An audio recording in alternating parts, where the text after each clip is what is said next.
Hi friends, welcome to Mamata's kitchen. కాకరకాయ వెల్లుల్లి కారం ఇలా ట్రై చేయండి. మీకు 3 నెలలు నిల్వ ఉంటుంది. ఫ్రిడ్జ్‌లో పెట్టుకుంటే 6 నెలలు నిల్వ ఉంటుంది. అస్సలకే చేదు లేకుండా చాలా టేస్టీగా ఉంటుంది ఈ కాకరకాయ ఎల్లిపాయ కారం అనేది. కాకరకాయ ముక్కల్ని మీరు ఉప్పు, పసుపు వేసి నానబెట్టాల్సిన అవసరం లేదండి. అలా పెడితేనే చేదు పోతుందనుకోవద్దు. ఇలా కూడా ట్రై చేయండి ఒకసారి. అలా నానబెట్టుకోకుండా ఇలా ట్రై చేయండి. చేదనేది అస్సలకే ఉండదు. ముందరగా ముక్కలన్నీ కట్ చేసుకొని పెట్టుకొని మీరు తెల్లారి చేసుకుంటే గనక ముందు రోజు నైటే ముక్కలననేది కట్ చేసుకొని పెట్టుకోండి. అలా పెట్టుకోవడం వల్ల కొంచెం వాడిగలలో పడి చేదనేది ఇరిగిపోతుందండి. మీరు ఈవినింగ్ చేసుకోవాలనుకుంటే మార్నింగ్ కట్ చేసుకొని పెట్టేసి పక్కకు పెట్టేసుకోండి. కళాయిలో ఇలా మనమైతే ముందుగా కళాయిలో ఆయిల్ వేసి డీప్ ఫ్రైకి సరిపడా మనం కట్ చేసుకున్న ముక్కల్ని ముందు రోజు కట్ చేసుకున్న ముక్కల్ని ఇలా ఏసి ఫ్రై చేసుకోండి.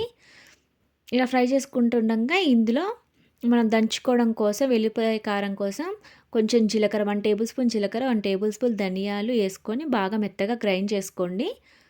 ఇట్లా గ్రైండ్ అయిన తర్వాత 10-15 వెల్లుల్లి రెబ్బల్ని ఇలా పొడైతే సరిపోతుందండి. మెత్తగా అవ్వాల్సిన అవసరం లేదు.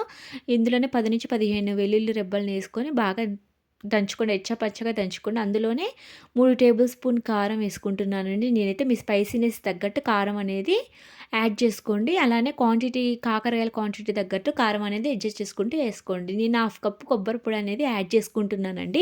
మీ దగ్గర ఎండు కొబ్బరి గనక ఉంటే అందులోనే యాడ్ చేసుకోండి. టేస్ట్‌కి సరిపడా సాల్ట్ అనేది యాడ్ చేసుకుంటున్నాను. యాడ్ చేసుకొని మొత్తం ఒకసారి ఇలా దంచేసుకోండి. చూసారు కండి, ఇలా బరకగా ఉంటే సరిపోతుంది. మెత్తగా అవ్వాల్సిన అవసరం లేదు.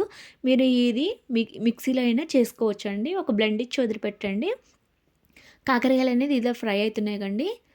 ఇలా రెడ్‌గా ఫ్రై అయ్యే వరకు ఫ్రై చేసుకోండి.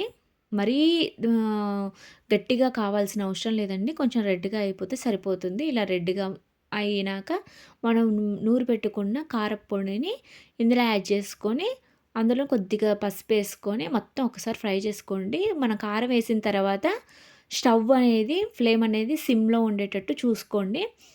అలా ఒక 10 నిమిషాలు అలా ఫ్రై చేసుకోండి. చాలా అంటే చాలా టేస్టీగా ఉంటుందండి. కాకరకాయ అనేది అస్సలకే చేదుండదు. ఒకసారి ఇలా ట్రై చేయండి. మీకు అలా వద్దు అనుకుంటే అలా అయినా చేసుకోవచ్చు. ఒకసారి అయితే ఇలా ట్రై చేయండి. ట్రై చేస్తేనే కదండీ తెలిసేది. ముందల ఒకరోజు మాత్రం ఇలా చేసుకోండి. నాకైతే కొంచెం సాల్ట్ అనేది తక్కువైందన్నట్టు అనిపించిందండి. అందుకే కొద్దిగా సాల్ట్ అనేది యేసుకుంటున్నాను. మీరైతే ఒక్కసారి ఈ ప్రాసెస్‌లో ట్రై చేయండి. టేస్ట్ అనేది చాలా బావుంటుంది.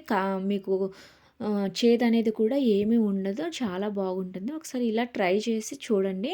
ముందు రోజు ముక్కల్ని కట్ చేసి పెట్టుకొని కడిగి, వాష్ చేసుకొని కడిగి, కట్ చేసి పెట్టుకోండి. ఈ కర్రీ గనుక మీకు ఎలా వచ్చిందో చూసి కామెంట్ చేసి సబ్స్క్రైబ్ చేసుకోండి.